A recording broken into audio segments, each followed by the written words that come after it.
श्रीदेवी हरिप्रिया जी के चैनल को देखने के लिए परम पूज्य श्रीदेवी जी के YouTube चैनल को सब्सक्राइब करें तथा पूज्य श्रीदेवी जी की कथाओं को सर्वप्रथम देखने के लिए बेल आइकन दबाना न भूलें और फेसबुक पेज से जुड़ने के लिए परम पूज्य श्रीदेवी जी को फॉलो करें।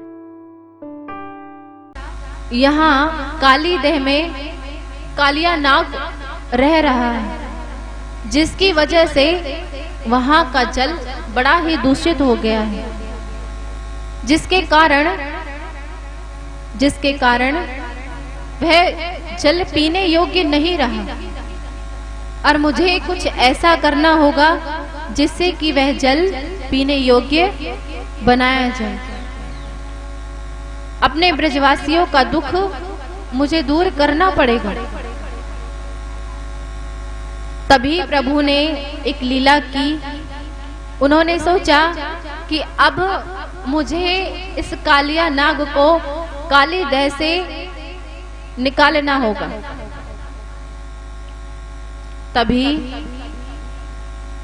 प्रभु ने सुबह उठते ही अपने सखाओं से कहा कि अरे सखाओं, आज हम गैया चराने नहीं जाएंगे। सखा कहने लगे क्यों?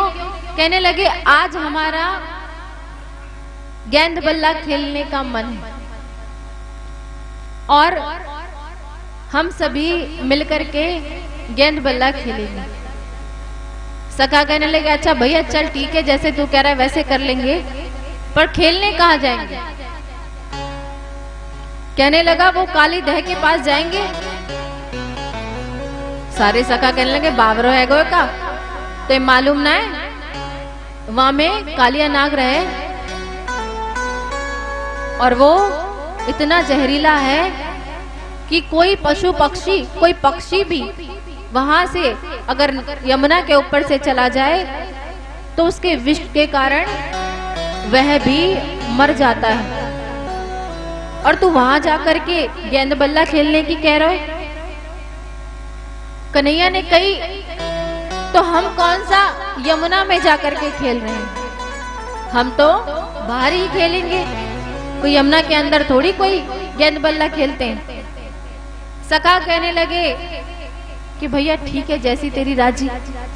और इधर श्री सुखदेव जी कहते हैं कि हे राजा परीक्षित, भगवान श्री कृष्ण ने बलराम जी को पहले ही भेज दिया कि भैया आज तुम गाय चराने आप ही जाएंगे, क्योंकि बलराम जी क्या है? शेषा अवतार।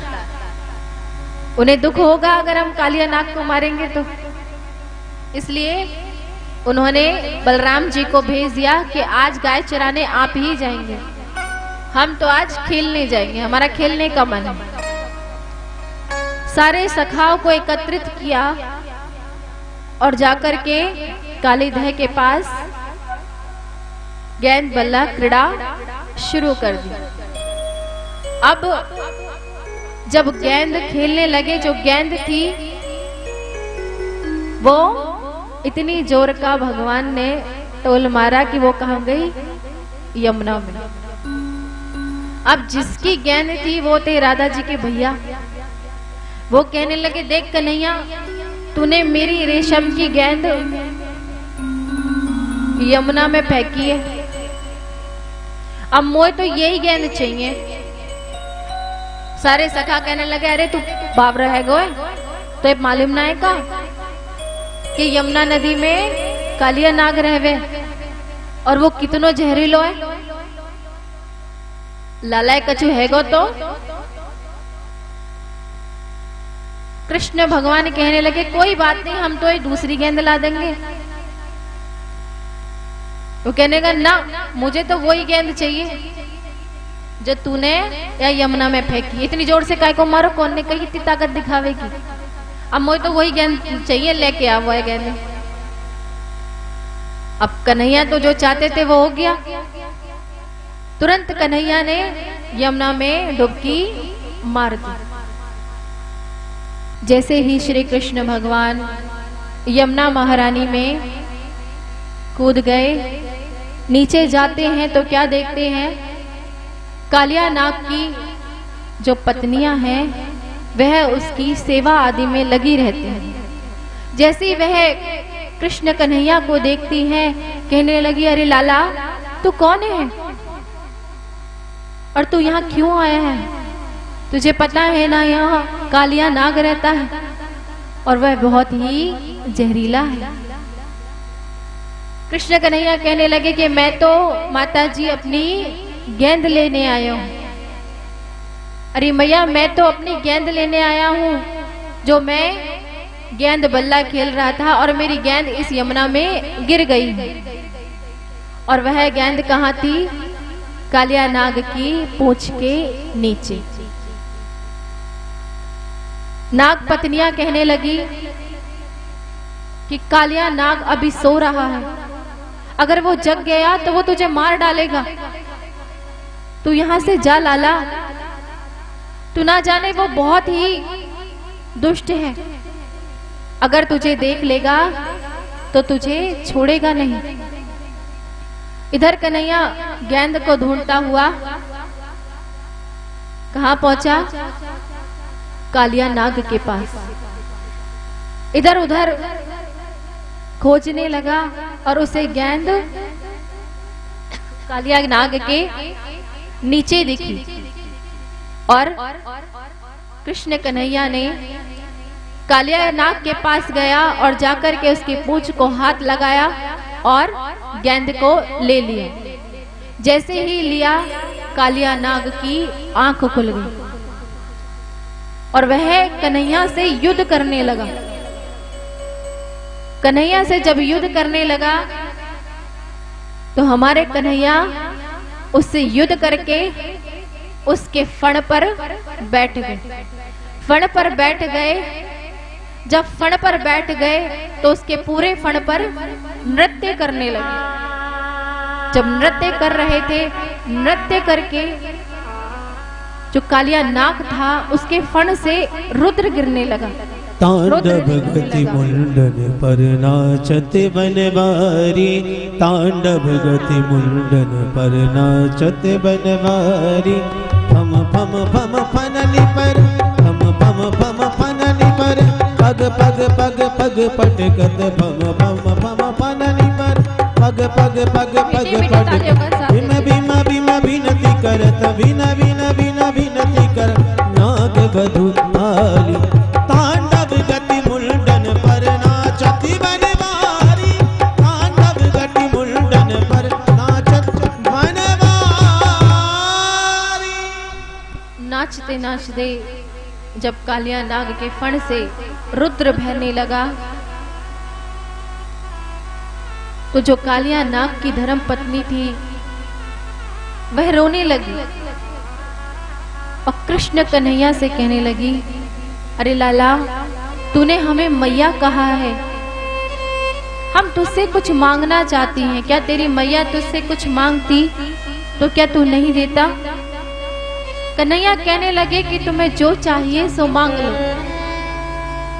जैसे ये कहा तो आप जानते हैं नाग पत्नियों ने क्या मांगा? श्री सुखदेव जी कहते हैं कि हे राजा परीक्षित, न नाग पृष्ठम न चा सार्वभौमम न पारमेष्ठम न रसाधिपत्यम न योग सिद्धिर पुनर्भवम वा वाच्छन्ति यद पाद रज प्रपन्नः। क्या मांगा? कि ना तो मुझे सार्वभौम चाहिए, यानी कि ना मुझे संपत्ति चाहिए, ना मुझे प्रतिष्ठा चाहिए, ना मुझे कोई सिद्धि चाहिए, मुझे क्या चाहिए?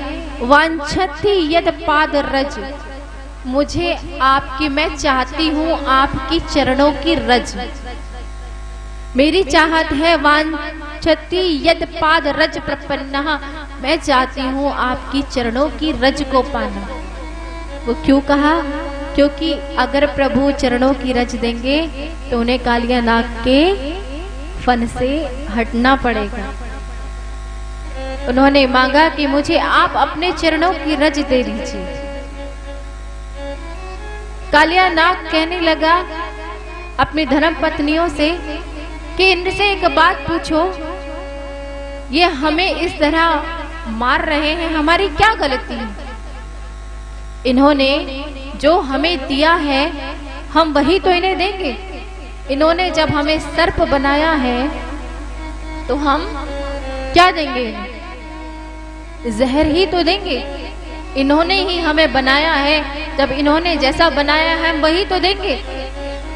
भगवान कहने लगे कि हमने तुम्हारे को बनाया है ठीक है, पर हमने तुम्हारे लिए एक स्थान भी तो बनाया है।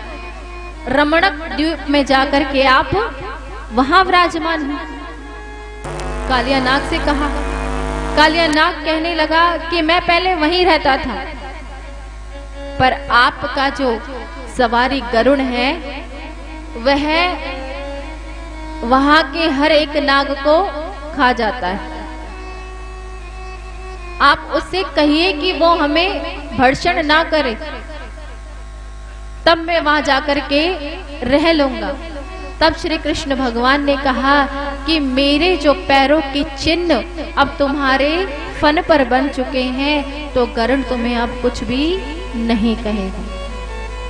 भक्तवत्सल भगवान ने कालिया नाग पर कृपा करी। बोलिए भक्तवत्सल भगवान की जय हो।